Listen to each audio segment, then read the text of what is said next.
Welcome back. This is the World Talks here on TVP World. I'm Anna Kalczyńska.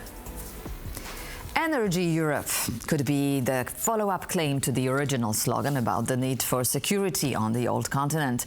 As Russia's weaponization of energy exports has been a central feature of its geopolitical strategy, the European Union has made significant strides in reducing its dependence on Russian fossil fuels. Today, the European Commission is set to present a roadmap to eliminate all remaining Russian imports by 2027.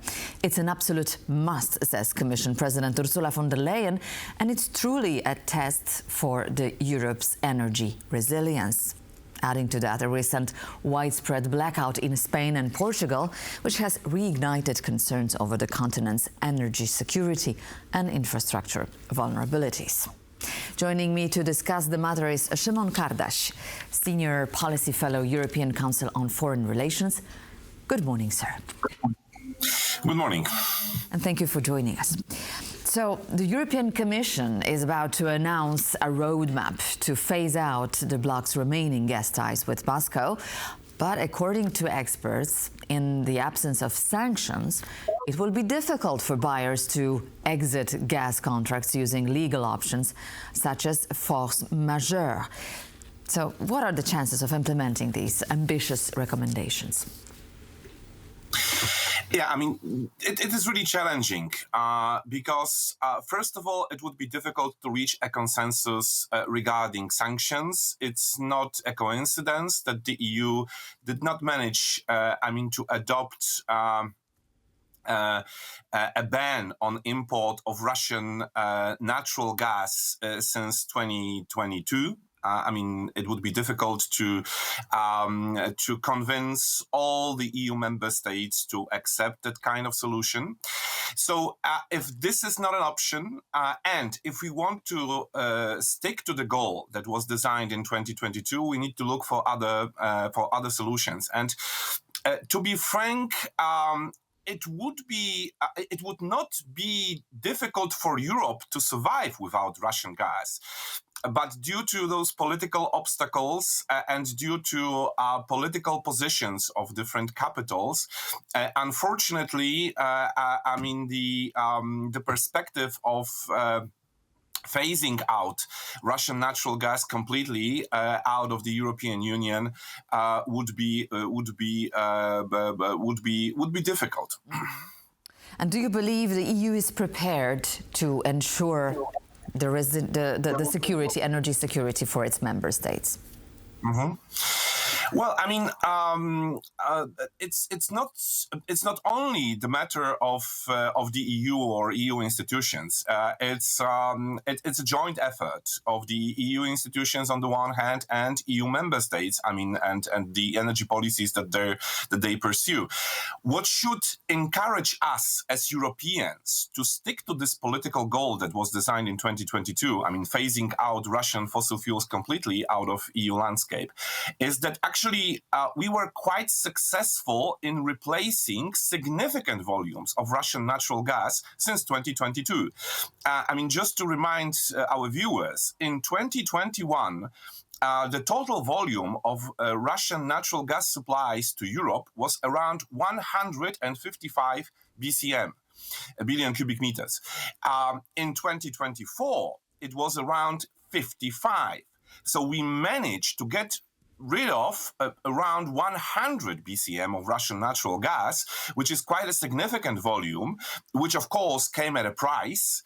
But we proved that we might be successful. In finding alternative sources of supply, and considering the fact that the LNG market is growing and there will be more LNG coming from different exporters in the coming years, it should not be a problem. So actually, it's not only the question of the EU institutions, of European Commission, but it's a question of the joint effort of the EU and member states.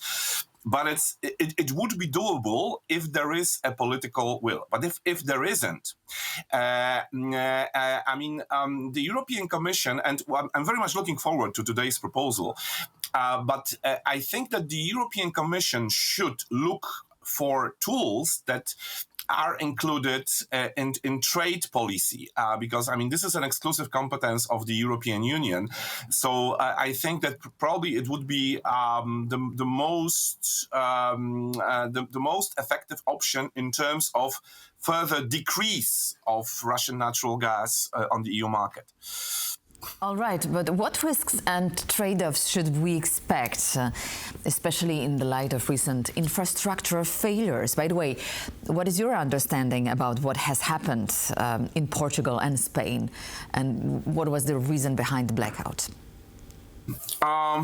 Well, I mean, the case of the recent blackout in Spain and Portugal is not directly linked to the issue of natural gas supplies, because I mean this is part of the energy security issue in a broader sense, but not directly linked to the roadmap that the European Commission is planning to propose today, and our energy relations with Russia.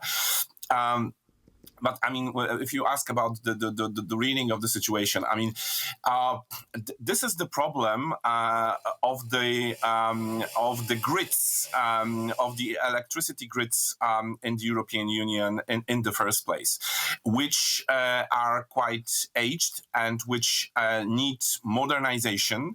And if we want to continue the pace of transition, and especially the pace of the deployment of renewable energy, we need to, at the same time, invest a lot in the grids modernization, in the expansion of the electricity interconnectors between EU member states, because, I mean, the case of Spain and Portugal showed that actually the grid was not prepared for the incidents that happened, and due to a very small capacity of interconnectors between Spain and France, I mean, other EU member states couldn't step in order to help Spain and Portugal with this difficult situation. This case also shows us, I mean, this is a very important case for all Europeans, because it shows that actually energy security is not only about gas supplies or oil supplies, and it would be every year, I mean, it would be more about the electricity, the functioning of the electricity system in a broader sense. So as I said, I mean, the grids, the connectivity, the flexibility of the system. This is something that the EU, but also EU member states, should very much focus on and try to take a more comprehensive, broader approach to energy security. That it's not only about the security of supplies anymore. It's also related to other aspects which are directly linked to the process of the energy transition that is ongoing in the European Union. Right, but coming back to this trade policy that you've just mentioned and to the supplies, the US is now Europe's largest supplier of LNG, and EU officials have shown interest in purchasing even more ultra-cold shipped fuel since Donald Trump returned to the White House. So what do you think about this dependency? Because it is a dependency. Yeah, it is. But actually, I wouldn't overestimate it. And I mean, if we are talking about, because this is very often stated recently that, well, we are changing one dependence to the other. I mean, dependence on Russia to dependence on the US. I mean, if you look at the figures, I mean, the figures are incomparable. As mentioned a couple of minutes ago, I mean, we imported around 155 billion cubic meters of natural gas from Russia. The share of Gazprom in the EU's import was more than 40%. If we look at the volumes that are coming from the United States, and for figures for 2024, I mean, we imported a little bit more than 50 billion cubic meters from the United States, and the overall share of the US in EU's import was around 17%.